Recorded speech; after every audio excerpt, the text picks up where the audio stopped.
Assalamualaikum warahmatullahi wabarakatuh. Selamat datang kembali di channel Asia Media. Pada video pembelajaran kali ini kita akan membahas mata pelajaran simulasi dan komunikasi digital dengan topiknya yaitu search engine.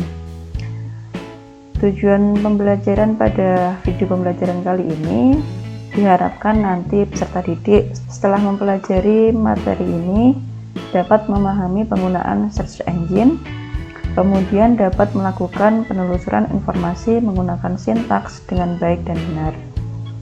Oke, langsung saja kita bahas materinya yaitu search engine. Sebelum kita melangkah lebih jauh mengenai search engine ini, ada baiknya kita mengetahui terlebih dahulu apa sebenarnya yang dimaksud dengan search engine. Nah, di sini kalau kita perhatikan itu ada dua kata, yaitu ada search dan ada engine. Kalau kita terjemahkan dalam bahasa Indonesia, search itu berarti mencari, sedangkan engine bisa kita artikan sebagai mesin. Jadi kalau digabungkan, search engine adalah mesin pencari. Nah, di sini mesin pencari ini berfungsi mencari apa ya kira-kira? Apakah mencari orang yang hilang atau sesuatu yang tidak ada? Nah, bukan ya. Search engine ini kita gunakan untuk mencari informasi yang ada di internet. Nah, kemudian apa sih perbedaan search engine dan browser ini? Kadangkala kita sering keliru mengartikan search engine dan browser. Oke, kita langsung saja ke pengertiannya.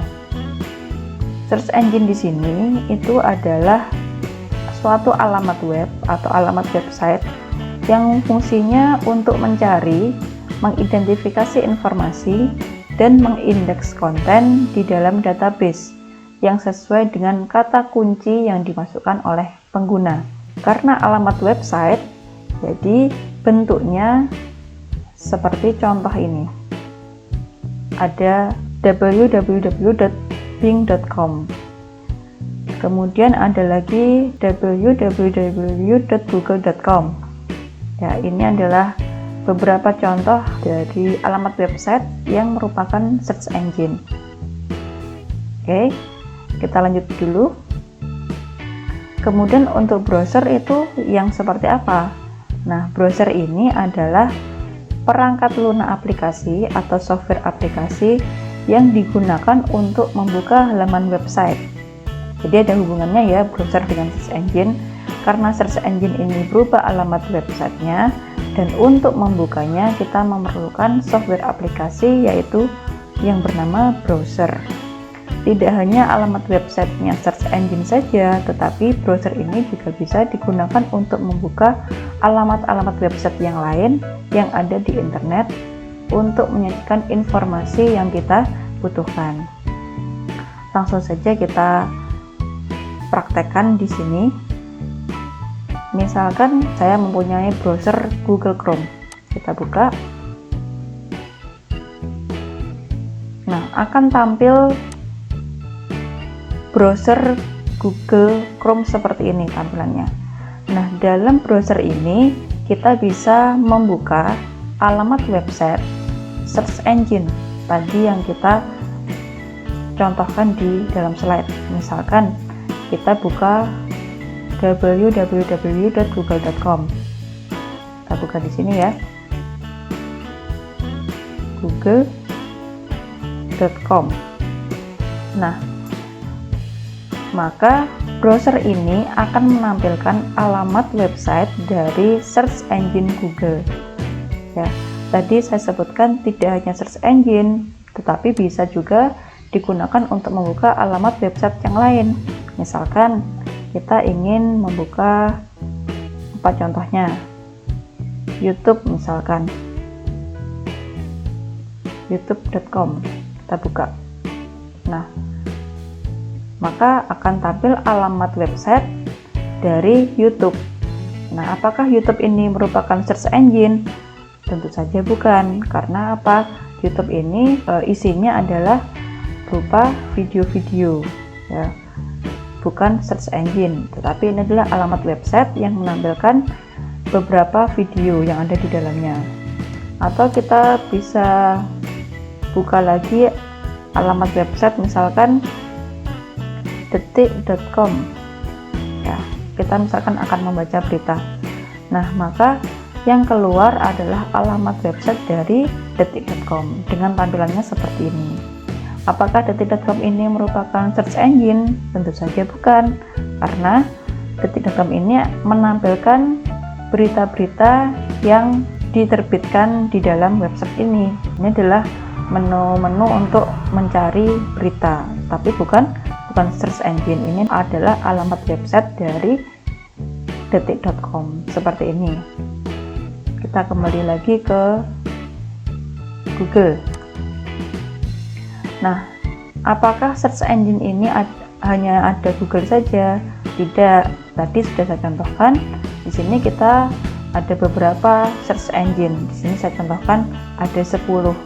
Kalau rekan-rekan ingin mencari yang lain, bisa juga kita misalkan kita search di sini, kita browsing di sini, nah, search engine, atau kita beri macam-macam search engine seperti ini. Nah, di sini akan muncul banyak sekali, ada 6, ada 5, ya, ada 20, ada 10 bahkan, macam-macam search engine-nya. Dan di sini kita bisa buka salah satunya, ya misalkan kita contohnya bing.com. Nah, kita tuliskan di sini bing.com. Maka akan keluar tampilan seperti ini. Ini adalah search engine yang namanya adalah Bing, ya, ada Microsoft Bing. Jadi Bing ini adalah buatan dari Microsoft yang difungsikan sebagai search engine. Atau ada lagi, kita bisa lihat macam-macamnya banyak sekali ya. Coba kita pastekan saja. Nah, DuckDuckGo. Nah, tampilnya juga seperti ini. Fungsinya apa? Fungsinya sama, untuk mencari informasi yang kita butuhkan. Kalau kita lihat tadi pengertiannya, bahwa search engine ini adalah untuk mencari informasi, tadi sudah kita praktekkan, kemudian mengidentifikasi informasi dan mengindeks konten. Artinya mengindeks itu seperti apa? Contohnya misalkan di sini kita tuliskan Malang. Nah, dia akan mencantumkan dengan formasi seperti ini. Kalau di DuckDuckGo ini ya, kita lihat seperti ini. Yang paling atas itu adalah judulnya, jadi judul dari websitenya. Kemudian yang bawah adalah alamat websitenya. Kemudian baris yang selanjutnya adalah deskripsi. Ya, jadi ini adalah indeks atau daftar dari database-nya DuckDuckGo ini, dari search engine ini.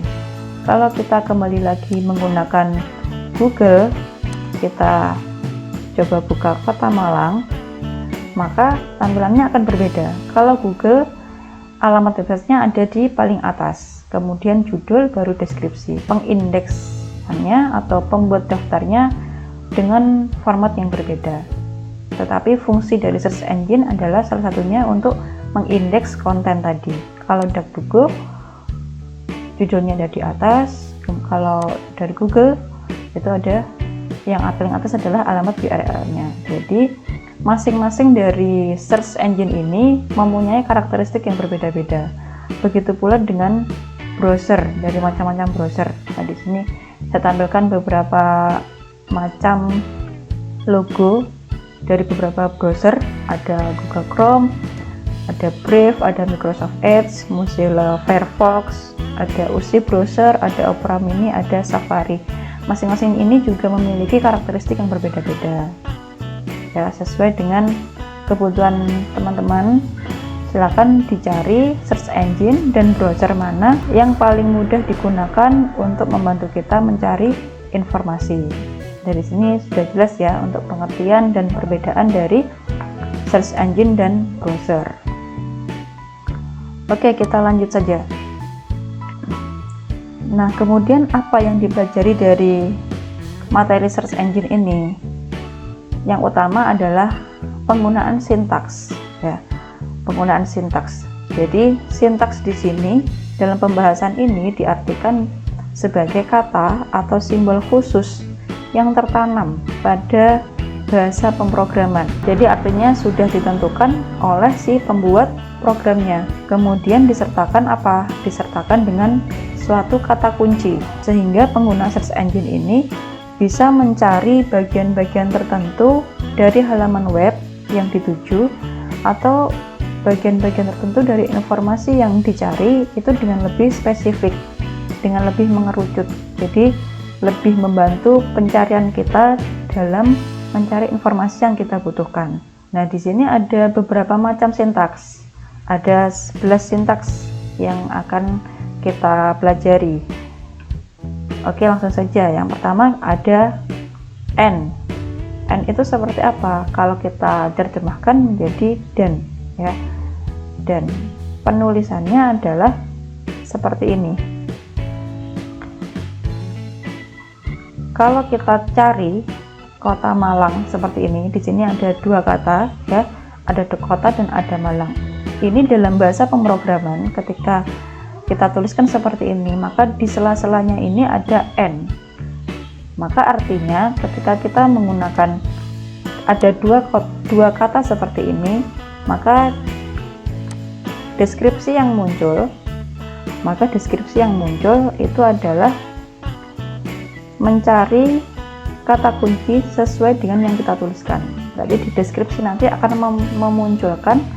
menampilkan kata kota dan kata Malang.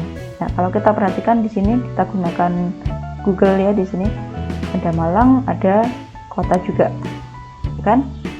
Di sini ada kota Malang. Nah, ada kota Malang. Ya, seperti itu. Jadi untuk sintaks N ini tidak usah ditulis dalam kata kunci yang kita akan cari. Jadi ketika kita menuliskan dua kata seperti ini atau lebih, ketika tidak ada sintaks yang lain selain N, maka ini sudah dianggap N. Akan otomatis dia mencari kata-kata kunci yang kita tuliskan seperti ini.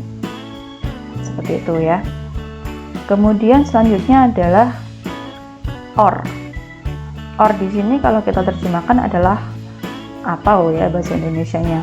Berarti kalau kita tuliskan di sini sintaksnya misalkan kota OR Malang, berarti nanti search engine ini akan mencari kata kunci salah satu dari yang kita tuliskan ini atau kedua-duanya. Ya. Misalkan di sini kita ganti seperti ini, bunga OR Malang.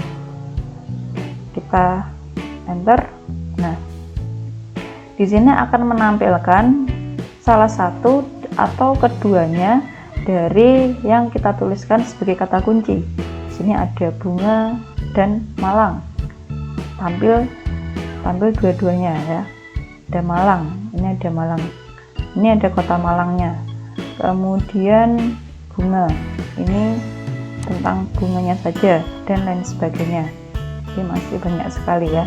Biasanya akan ditampilkan kata kunci yang paling mendominasi. Ya. Yang paling mendominasi. Misalkan di sini kita ganti alun-alun.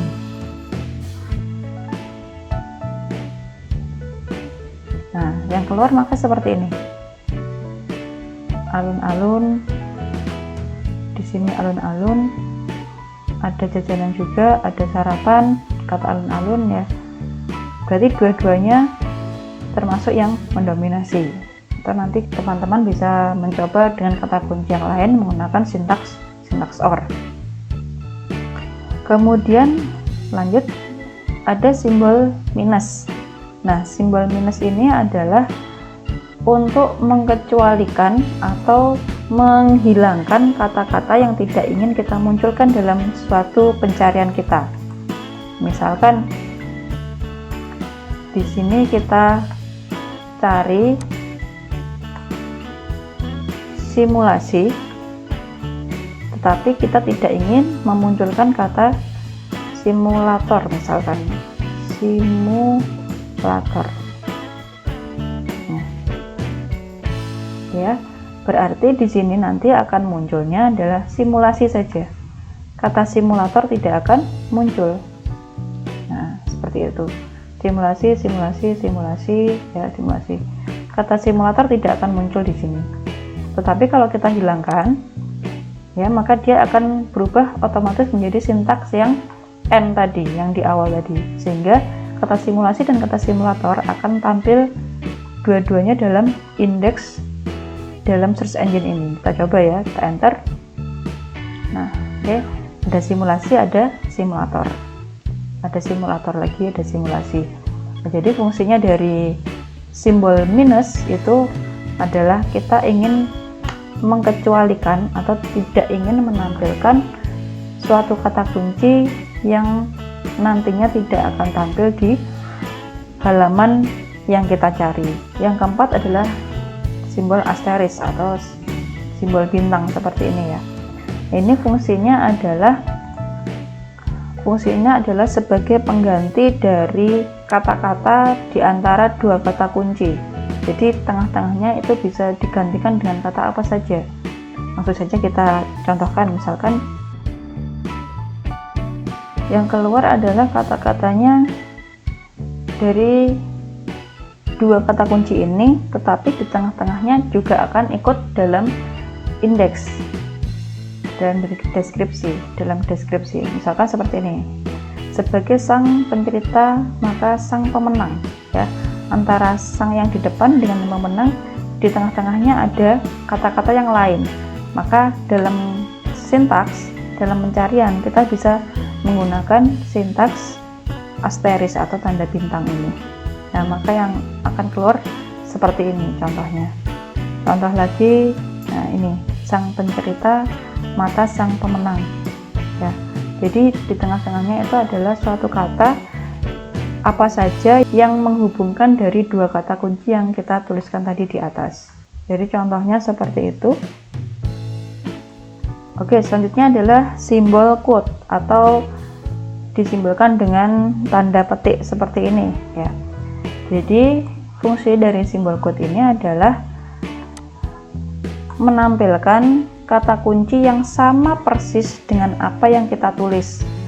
Nah, untuk simbol quote, misalkan kita buka suatu alamat website seperti ini, kita coba buka kompas.com, kemudian kita coba copy salah satu dari kata-kata yang ada di sini ya, sebagai kata kunci yang akan kita pakai nanti. Misalkan ini ya, kita copy saja, kemudian kita copy pastekan di sini, kita pastekan di sini. Jangan lupa ditambahkan dengan tanda quote-nya tadi, dengan sintaks quote. Nah, maka kalau kita enter seperti ini, maka yang muncul adalah suatu kalimat yang sama persis yang ada di kata kunci yang kita tuliskan tadi di atas. Maka yang keluar akan semakin terbatas ya. Di sini ada Kompas, tadi betul memang websitenya dari Kompas. Kemudian ada Kompas lagi ya. Ada Today Line menceritakan berita yang sama. Today Line ada dua juga. Kemudian ada Terbaik News ya. Hanya ini saja, yang lain tidak ada. Nah, ini membantu kita untuk mencari suatu kalimat yang kita butuhkan yang itu harus sama persis. Misalkan kita ingin mencari suatu tugas, ya kita tinggal pastekan saja judulnya apa di sini menggunakan sintaks quotes tadi itu. Tetapi ini juga bisa digunakan untuk mungkin Bapak Ibu guru ya, ketika mengecek suatu tugas dari murid-muridnya, bisa dicek juga nih, wah ini mengcopy dari website mana gitu kan ya. Jadi silakan untuk digunakan sesuai dengan fungsinya. Itu adalah fungsi dari sintaks quote. Masih ada 6 sintaks lagi yang akan kita bahas, dan 6 sintaks ini akan kita bahas pada video pembelajaran berikutnya. Jadi kita bertemu pada video selanjutnya. Untuk video kali ini saya akhiri sekian. Terima kasih. Assalamualaikum warahmatullahi wabarakatuh.